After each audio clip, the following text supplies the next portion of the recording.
Hi guys, today we're doing the injection and venipuncture lab. We're just going to really quickly walk you through how to do these different stations. So here I'm at station 1. This one's very straightforward. This one involves 3 syringes and 3 vaccine vials. For the syringe portion, you're simply going to read the stopper and at the top of the stopper and see what the mil or cc or units you're looking at in each of these syringes and label that. Here you're also going to be looking at some vaccine vials. They have all the information on them. You just have to explore the label to be able to enter the questions. At station 2, this is our IM injection sites and explore station. Here we have a dog that's labeled with our common IM injection points. So you'll see there's an A, B, and C, and you can figure out which one belongs to which location. You're also going to take a syringe and simply fill it up with air, however many mils you want, and practice giving IM injections at these different locations. Remember, IM injections are always given at a 90-degree angle, kind of like a dart.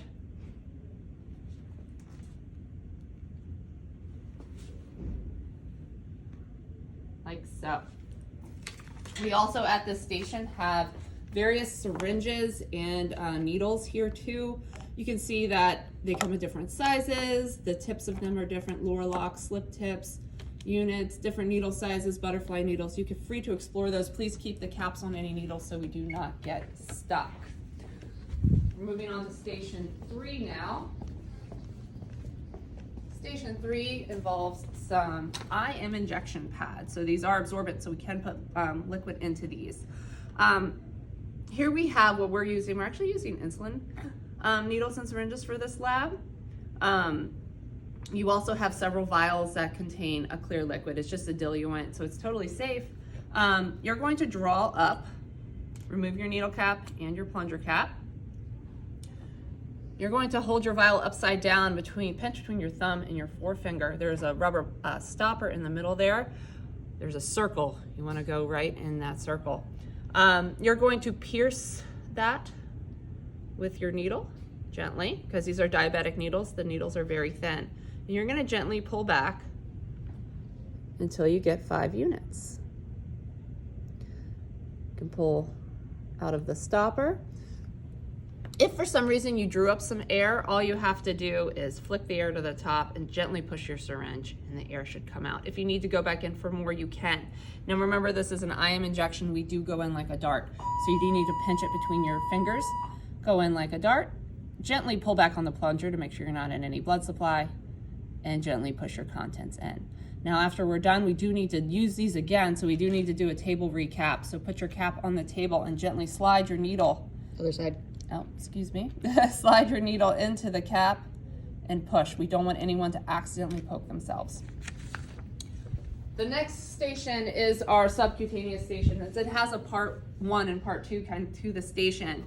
This one, these pads are non-absorbent, so we cannot put any liquid in them. But here you have some 3 mil syringes with a standard 22 gauge attached to it. So here, remember, it's sub-Q. That involves us pinching the skin and kind of tenting it up in between our thumb and forefingers, creating this kind of tent. Now our sweet spot tenter is kind of right there in between that at a 45-degree angle. So you're going to remove your cap, draw back the amount that you will be administering. I think it's 2.5 in this. Always practice your 1-finger pullback, because usually in vet medicine our other hand is busy. So we always want to go bevel up, so right where your needle is pointing up, the whole of the needle is pointing up. Now here we're going to pinch, go in at that 45-degree angle, pull back on our plunger, and then push our contents. In this case, it's air. Gently extract. Now here we do need to do a table recap once again. Okay, part 2 of this station is still subcutaneous, but we're going to talk about subcutaneous fluids. Subcutaneous fluids are typically done with a 18 gauge needle. Now we have an empty fluid bag here. Again, we cannot run liquid contents into these. So you're going to, it still has a little bit on it though.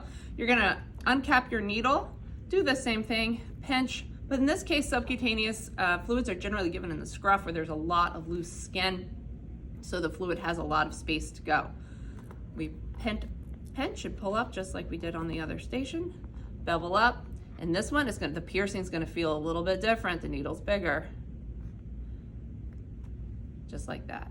Now typically I would hold this and I would open my fluid line by rolling this up, but this is an empty bag. This is just demonstration at this point. We're gonna table recap. We also have a filled fluid bag here. This is just so you can feel what it's like to open a line. So gravity is doing its work here. The bag is hanging. We have a blue cap at the end. You do need to twist it. It is a locking cap. Typically when you do take those, you put them up to keep them as sterile as possible. And what you're gonna do is roll to open your line. This one's a little, and you can see that opens your fluid line. You can roll it back down to stop it. This thing's kind of cool, you can play with it too. This also allows you to kink your line so that you can stop flow. You're gonna replace your cap and twist back on so that it is secure. Oops, sorry.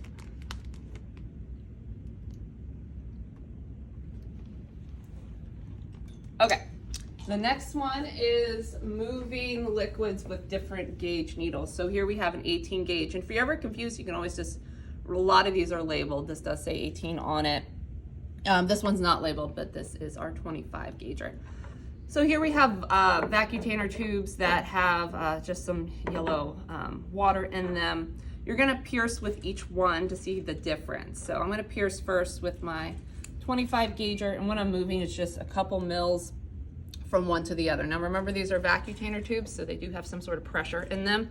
So you might need to fight your plunger sometimes. So you're gonna pierce the rubber part right in the center and pull back. Practice that one finger pull back. Now see, it's trying to fight me. It's trying to pull it back in, so you need to fight it. Pull back 2 mils. Trying not to let air, push your air out. Okay, a couple bubbles are fine.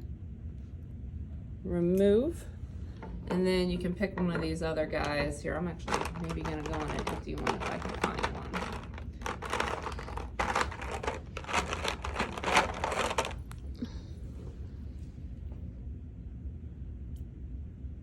And gently let that express into that tube. Now you're gonna do, and please table recap. You're gonna do the exact same thing with that 18 gauger, moving it. Remember, sometimes the plunger is gonna try to suck back in. You just need to fight it and pull back as the amount that you need. And that is all you're gonna do for this station. That should